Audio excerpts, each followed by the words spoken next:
Friends, welcome to my channel. Today మనం మే 11, 2025కి సంబంధించిన important current అఫైర్స్ని ఈ వీడియోలో డిస్కస్ చేద్దాము. మా ఛానల్ని గనక ఫస్ట్ టైం చూస్తున్న వాళ్ళుంటే వీడియోని లైక్ చేసి ఛానల్ని సబ్స్క్రైబ్ చేసుకోండి. అలాగే daily current affairs videos upload చేయడం జరుగుతుంది. చూడని వాళ్ళుంటే గనక మన ఛానల్ ఓపెన్ చేశాక ప్లేలిస్ట్లో జనవరి మంత్ నుంచి డైలీ కరెంట్ అఫైర్స్ వీడియోస్ ఉన్నాయి, చూడండి. అలాగే వీడియో కింద డిస్క్రిప్షన్లో మన టెలిగ్రామ్ ఛానల్ లింక్ ఉంటుంది, అందులో కూడా జాయిన్ అవ్వండి. మీకు ఇంపార్టెంట్ కంటెంట్ అందించడం జరుగుతుంది. టుడే ఫస్ట్ టాపిక్ వచ్చేసి అందాల పండుగ 72వ మిస్ వరల్డ్ పోటీలు. వేడుకలను ప్రారంభించిన ముఖ్యమంత్రి రేవంత్ రెడ్డి. 250 మంది కళాకారులతో పేరని నృత్యం. మన హైదరాబాద్లోని గచ్చిబౌలి ఇండోర్ స్టేడియంలో ఈ మిస్ వరల్డ్ 72వ మిస్ వరల్డ్ పోటీలు నిన్న ప్రారంభించడం జరిగింది. తెలుగు రాష్ట్రాల చరిత్రలోనే ఈ పోటీలు నిర్వహించడం ఇదే తొలిసారి. అందశ్రీ రచించిన రాష్ట్ర గేయం జయ జయ హే తెలంగాణ జననీ జయ కేతనం, ఈ గేయంతో ఈ వేడుకలను ప్రారంభించడం జరిగింది. 110 దేశాలకు చెందిన అందాల భామలు ఈ పోటీలలో పాల్గొననున్నారు. 72వ మిస్ వరల్డ్ పోటీలను నిన్న గచ్చిబౌలి స్టేడియంలో ప్రారంభించడం జరిగింది తెలంగాణ ముఖ్యమంత్రి రేవంత్ రెడ్డి. ఇవి నిన్నటి నుంచి మే 10 నుంచి 31 వరకు జరుగుతాయి. సో వివిధ ప్రదేశాలలో వీటిని నిర్వహించడం జరుగుతుంది. వీటికి సంబంధించి ఈ మిస్ వరల్డ్ పోటీలు కంప్లీట్ అయినాక వీటికి సంబంధించి కంప్లీట్గా చూద్దాము. అలాగే నెక్స్ట్ టాపిక్ కనుక చూసినట్లయితే నల్సా కార్యనిర్వాహక చైర్మన్గా జస్టిస్ సూర్యకాంత్. జాతీయ న్యాయ సేవల ప్రాధికార సంస్థ నల్సా కార్యనిర్వాహక చైర్మన్గా సుప్రీంకోర్టు సీనియర్ న్యాయమూర్తి జస్టిస్ సూర్యకాంత్ను లీగల్ సర్వీసెస్ అథారిటీ యాక్ట్ 1987లోని సెక్షన్ 3 క్లాస్ 2 క్లాస్ బి కింద ఉన్న అధికారాలను ఉపయోగించి రాష్ట్రపతి ద్రౌపది ముర్ము నియమించడం జరిగింది. సో నల్సాకు కార్యనిర్వాహక అధికారిగా జస్టిస్ సూర్యకాంత్ను రాష్ట్రపతి ద్రౌపది ముర్ము నియమించడం జరిగింది. నియామకాలు చాలా ఇంపార్టెంట్. ఈ నెల 14న ఆయన నియామకం అమల్లోకి వస్తుంది. ఈ నెల 14 నుంచి జస్టిస్ సూర్యకాంత్ నియామకం నల్సా కార్యనిర్వాహక చైర్మన్గా అమల్లోకి వస్తుంది. ప్రధాన న్యాయమూర్తి తర్వాత సీనియర్ న్యాయమూర్తిని ఈ పదవిలో నియమిస్తారు. అయితే ప్రస్తుతం ప్రధాన న్యాయమూర్తి సుప్రీంకోర్టుకి ప్రధాన న్యాయమూర్తిగా జస్టిస్ సంజీవ్ ఖన్నా ఉన్నారు present.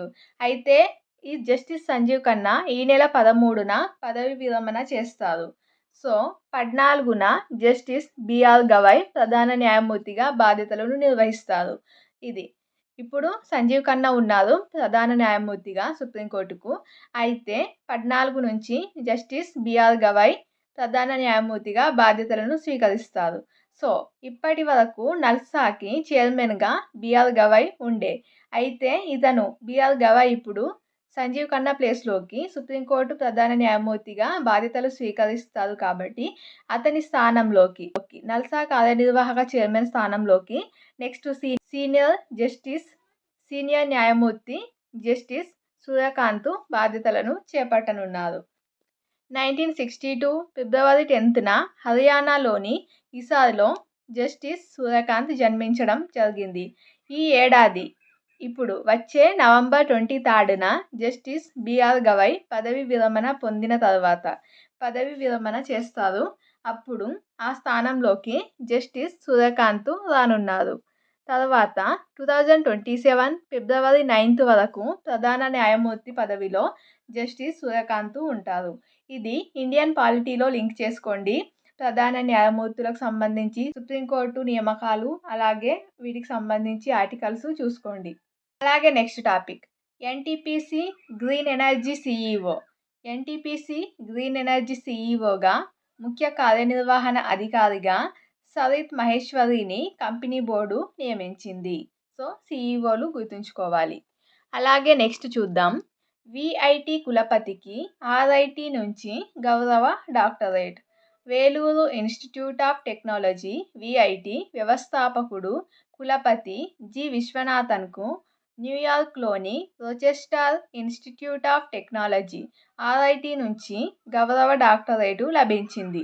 Science and technology, engineering, management విద్యలో దేశవ్యాప్తంగా విఐటి మంచి గుర్తింపు సాధించినందుకు గాను ఈ గౌరవ డాక్టరేటును ప్రదానం చేయడం జరిగింది. అలాగే నెక్స్ట్ టాపిక్ కనుక చూసినట్లయితే దేశంలోనే తెలంగాణ మహిళా సంఘాలు అగ్రస్థానం. బ్యాంకుల నుంచి రుణాలు తీసుకుంటూ సద్వినియోగం చేసుకుంటూ ఆర్థిక వృద్ధి సాధించడమే కాదు, ఆ రుణాలను తిరిగి చెల్లించడంలోనూ రాష్ట్రంలోని మహిళా సంఘాలు ముందంజలో ఉన్నాయి. 2024-25 ఆర్థిక సంవత్సరంలో 2,13,948 సంఘాలకు బ్యాంకులు రూపాయలు 20,069.80 కోట్లు రుణాలు ఇచ్చాయి. వాటిలో 98.6% మొత్తాన్ని సంఘాలు తిరిగి చెల్లించాయి. 1.40% మాత్రమే బకాయి పెండింగ్లో ఉన్నట్లు తెలపడం జరిగింది. రుణాల చెల్లింపులో దేశంలోనే రాష్ట్రంలోని స్వయం సహాయక సంఘాలు అగ్రస్థానంలో నిలవడం విశేషమని సెర్ప్ సిఇఒ దివ్యా దేవరాజన తెలపడం జరిగింది. సెర్ప్ సిఇఒ దివ్యా దేవరాజన మొత్తం 17 జిల్లాల్లో చెల్లింపులు కనుక చూసినట్లయితే 98.6% కంటే ఎక్కువగానే ఉన్నట్లు ఇందులో చెప్పడం జరిగింది. నిర్మల్ జిల్లాలో 99.90%, రాజన్న సిరిసిల్లాలో 99.74%, మేడ్చల్ మల్కాజ్గిరిలో 99.65%, జగిత్యాలలో 99.60%, ఇలా మొత్తం 17 జిల్లాల్లో 98% కంటే ఎక్కువగానే చెల్లింపులు అయినట్లు తెలపడం జరిగింది.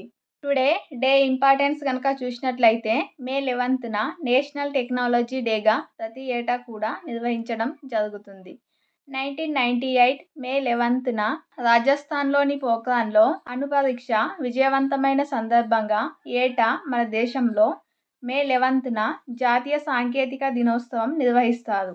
ఆపరేషన్ శక్తిగా పేర్కొనే ఈ మిషన్ మన దేశ అణు సామర్థ్యాన్ని ప్రపంచానికి చాటి చెప్పింది. ఈ పరీక్ష విజయవంతం అయ్యేందుకు కారణమైన శాస్త్రవేత్తలు, ఇంజనీర్ల కృషిని అభినందించడంతో పాటు శాస్త్ర సాంకేతిక ప్రాముఖ్యాన్ని ప్రజలకు తెలియజేయాలనే ఉద్దేశంతో నాటి ప్రధాని అటల్ బిహారీ వాజ్పేయి మే 11న ప్రతి ఏటా కూడా జాతీయ సాంకేతిక దినోత్సవంగా నేషనల్ టెక్నాలజీ డేగా జరుపుకోవాలని తీర్మానించారు. 1999 నుంచి ప్రతి ఏటా కూడా మే 11న నేషనల్ టెక్నాలజీ డేగా నిర్వహించడం జరుగుతుంది. ఇది ఫ్రెండ్స్ టుడే 11th మే 2025కి సంబంధించిన important current affairs video. Video నచ్చినట్లయితే లైక్ చేసి ఛానల్ని ఫస్ట్ టైం చూస్తే సబ్స్క్రైబ్ చేసుకోండి.